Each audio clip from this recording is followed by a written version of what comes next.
Nico said the last 3 minutes last night were the longest of his life. Where do they rank in your lifetime? No, not bad. Like there's different ways to look at it. We kept things to the outside. Other than and the one goal they got a lucky break on because it hits Nursey and goes right back to the same guy, right? So he's trying to go to back door to the other guy. So that's there. But that's one of those ones where you look at it. I looked at it all today, and we were positionally pretty sound.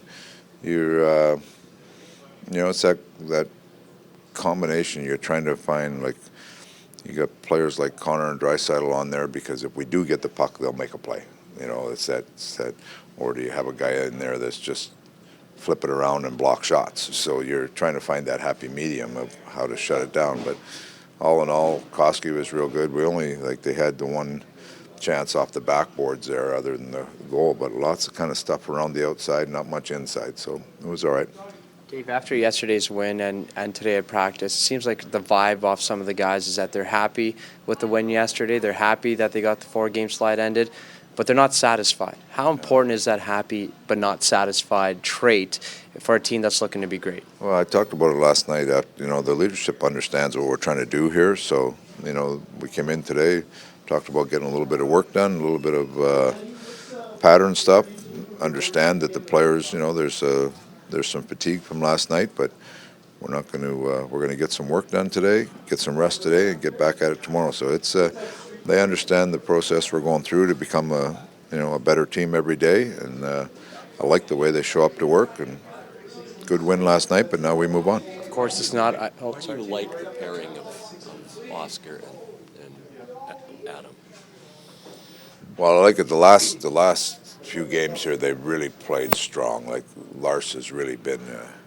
You watch how he plays below the goal line and in front of the net is real hard and heavy, and that's he's getting up to speed. Where his puck work is solid, but his defending is excellent, and that's we need right now. Like coming through that stretch where we've given up a lot of goals, we need people that are defend first and really hard defenders. And you get a team like that last night. They're 4 lines deep. It's got some good size. And Clef and Lars last night. You look at the hard minutes they played. They played very well.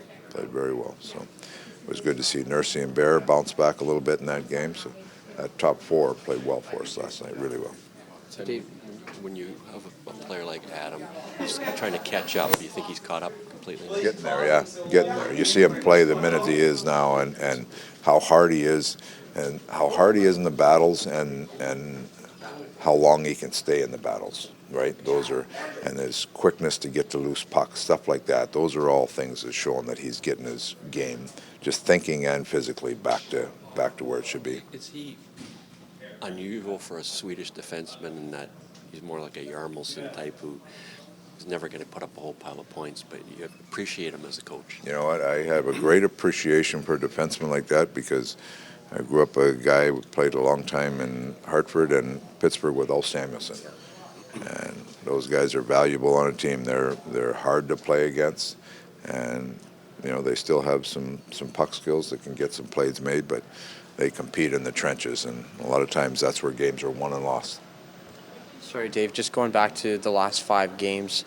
Obviously, you don't want to go on a 4-game losing streak and you leave points on the board. But in hindsight, once the season is in its later stages, how important could a stretch like that be in terms of learning how to win and learning through the trenches in order to win later? Well, you learn from some of that adversity. You don't want adversity all the time, but you look back after and it brings light to some details that you got to make sure are in place. So I like our way the guys have, recognize there's some issues we've got to try to clean up and get better at. And so anytime you go through adversity, it helps you in the long run. You don't like it when you're going through it, but later on it can be a tool you can use to make sure you push your team ahead.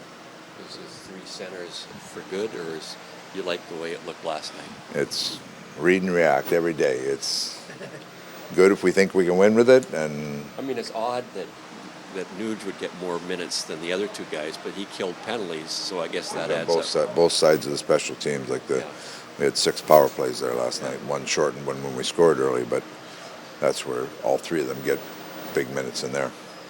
one player who doesn't see either is Cass, I guess. He was sitting for the Yeah. first two periods. He wasn't playing much because it was all the penalties, Yeah. and he's an even strength guy. Yeah, well, but he's played a little bit on the second unit, but it depends how we're switching Neil and Chase on there, depending on what we got. So, but Cass has played well.